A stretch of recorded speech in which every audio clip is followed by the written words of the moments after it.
Πώς γεννιούνται τα γιοφύρια. Πρώτα γυαλίζω το πτάμ και τα γρικό.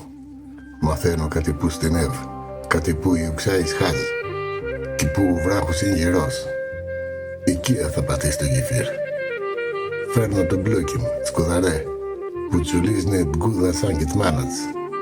Τα λαγούλια κβαλούν τα φράδια τάρματα. Στείνω τις καλωσιά απάνω απ' την οξιά του καλούπ που θα γίνει στην καμάρα. Κάθε φράδ στέσιτ, κάθε δουκάρ μετρημένο. Η καμάρα πρώτα γεννιέται στην κλάβα, μετά στο φουράδ και ύστερα στην μανούρα.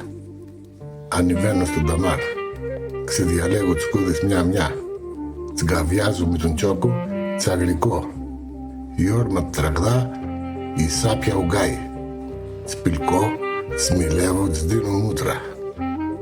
Σμώνω με κουνίαμα, κάλου, χώμα, τριμμένα κόκκινα, άσπρα ψτρινάρια. Το μυστικό είναι δικό μας. Τούτο θα δες τις κούδες σαν τα αδέρφια. Πραχαλίζουμε μαζί και απ' δύο μεριές. Μανούρα στην μανούρα ο παντά, του τόξου ανεβαίνει αργά, σαν λουλούτ που υψώνεται κάτω τον ουρανό. Κάθε μανούρα στέσιτς, καμιά δεν είναι στο βρόντο. Σαν μπήσαμε, σγκουρφή βάζω το κλειδί. Να για μανούρα, αυτή κρατεί τα πάντα, η ψυχή του γεφυριού. Βγάνω με τα φράδια και στέκεται η καμάρα από μαναχιάτς. Η οξιά περνά απ' κάτω, ο κόσμος απάνω. Γεννήθηκε η γιουφύρ κι άμα καψάλνεις εγώ, αυτό θα μείνει.